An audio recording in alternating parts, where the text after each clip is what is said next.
आज के इस सेशन में हम लोग बहुत ही इंपॉर्टेंट चीज के बारे में डिस्कशन करने वाले हैं जिसका नाम है यूनियन बजट 2026 एंड 27 का ओवरव्यू। इसके इस सेशन में हम लोग समझेंगे बेसिकली कि यूनियन बजट क्या है और इसमें क्या मेजर रोल्स हैं और क्या क्या चीजें ऐसी हैं जिससे हमें बेनिफिट हो सकता है और क्या क्या नई चीजें ऐसी आई हैं जिससे हमें ओवरऑल नुकसान हुआ है। So stay tune with the video, this is gonna be a very very important video. उसके साथ साथ ही हमारे चैनल को जो सब्सक्राइब नहीं किया है जिन लोगों ने, वो उनसे रिक्वेस्ट है कि इस चैनल को सब्सक्राइब कर लें। And let's continue with the overview.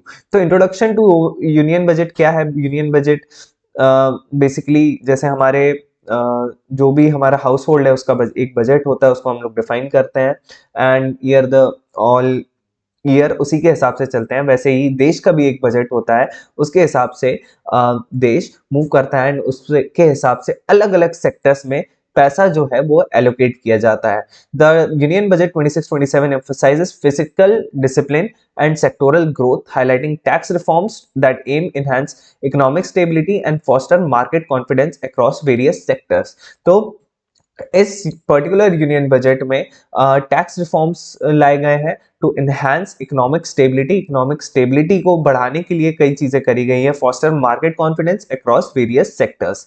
कैसे? तो सबसे पहले ओवरऑल मार्केट की बात करें तो ओवरऑल फिस्कल डेफिसिट का टारगेट जो है 26-27 में इंप्रूव करा गया है। The anticipated reduction from 4.4 to 4.3% of GDP indicates improved fiscal discipline। तो फिस्कल डेफिसिट टारगेट जो है उसको कम करने की कोशिश की गई है and it is anticipated that it is gonna reduce for 0.1% in the upcoming years. तो फिस्कल डेफिसिट बेसिकली जो भी है उसको रिड्यूस करने के लिए काफी ज्यादा इंपॉर्टेंट रोल प्ले किया है। तो दूसरी चीज है जिसके बारे में हम डिस्कस करेंगे, that is debt to GDP ratio. Debt to GDP ratio, the improvement to 55.6 reflects enhanced fiscal management, indicating more sustainable debt level relative to economic output, which can bolster investor confidence and economic stability। तो overall जो debt है उसका reduction के लिए भी aim कर रही है government, that is also a very very important thing। अब सेक्टोरल ग्रोथ की हम लोग अगर बात करें, the union budget 26-27 emphasizes significant investment in infrastructure, highlighting crucial projects like high-speed rail corridors and other initiatives that drive sectoral growth and economic development। Remind you all कि सबसे ज्यादा इस बजट में जो एम्फेसिस दिया गया है that is in infrastructure sector. तो इंफ्रास्ट्रक्चर में काफी सारी चीजें हमें देखने को मिलेगी which we'll discuss in the next slide. इस स्लाइड में डेडिकेटेड फ्रेट कॉरिडोर बनाया जा रहा है। It aims to enhance logistical efficiency by connecting key industrial regions, significantly reducing transit times and cost for freight movement across country। उसके साथ साथ ही national waterways के लिए काफी ज्यादा बजट एलोकेट किया गया है। This will facilitate smoother transportation of goods in the waterways, promoting trade and contributing regional economic development by ensuring eco-friendly and cost-effective logistic solutions। तो लॉजिस्टिक पे काफी ज्यादा फोकस है इस बार गवर्नमेंट का। उसके साथ साथ ही वंदे भारत के एलोकेशन में काफी ज्यादा एलोकेट किया गया है और हाई स्पीड रेल को काफी ज्यादा प्रमोट करने के लिए इस बजट में एलोकेशन किया गया है for faster connectivity and logistics also. Sectoral allocations की बात करूं तो दो तीन ऐसे सेक्टर हैं जिसमें काफी ज्यादा एलोकेट किया गया है, which is one of the major sector है power and energy. Renewable energy को काफी ज्यादा प्रमोट किया गया है। The budget allocates 37.3% growth to power and energy sector, focusing on renewable sources and enhancing energy efficiency to drive sustainable development. उसके साथ साथ ही सेकंड मेजर स्टेप ये लिया गया है कि जो न्यूक्लियर प्रोजेक्ट्स हैं उसमें काफी ज्यादा कस्टम ड्यूटी के एग्जेम्पशंस दिए गए हैं। Custom duty exemptions for nuclear projects aim to bolster energy security and support the transition to cleaner energy sources, promoting investment in this critical sector. तो इस पर्टिकुलर क्रिटिकल सेक्टर जो है power और जो ग्रीन एनर्जी सेक्टर है उसमें काफी ज्यादा सेक्टोरल एलोकेशन किया गया है। Third is semiconductor mission. The semiconductor mission 2.0 receives a substantial outlay of 40,000 crores aimed at fostering innovation and self-reliance in technology essential for the nation's digital transformation. तो semiconductor mission में भी काफी ज्यादा budget allocate गया, that is around 40,000 crore.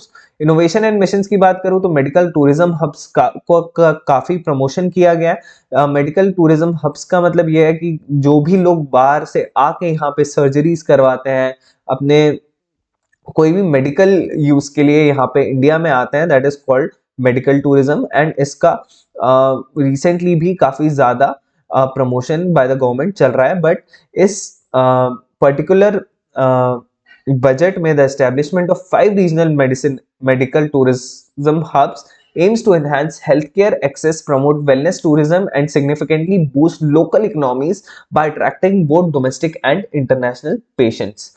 उसके साथ साथ ही pharma sector में 10,000 करोड़ का इन्वेस्टमेंट किया जाएगा in biopharma manufacturing hub that will strengthen India's pharmaceutical capacities, ensuring high quality production and innovation while meeting global healthcare demands effectively.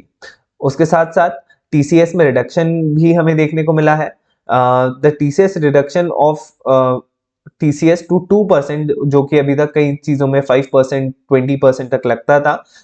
In education, medical and travel aims to increase to ease financial burdens on families, enhancing accessibility to essential services abroad.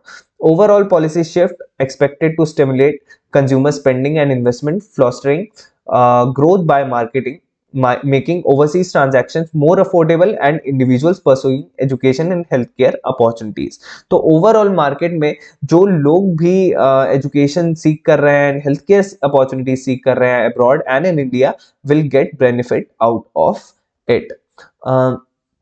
So this is one thing. उसके साथ साथ ही एक major चीज जो हुई है जिसकी वजह से स्टॉक मार्केट में, पर्टिकुलरली स्टॉक मार्केट की हम बात करें जिसमें काफी ज्यादा फॉल देखने को मिला है, it is the increase in security transaction tax.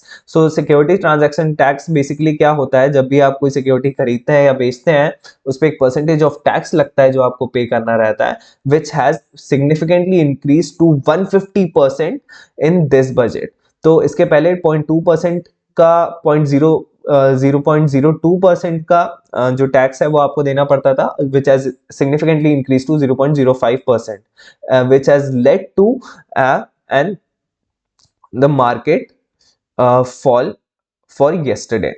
So in summary, the Union Budget 26-27 showcases significant achievements in fiscal discipline while introducing impactful tax reforms. Stakeholders are encouraged to align their strategies with this new opportunities. उसके साथ साथ ही यहाँ पे basic जो tax slabs है उसमें कोई भी चेंज नहीं हुआ है।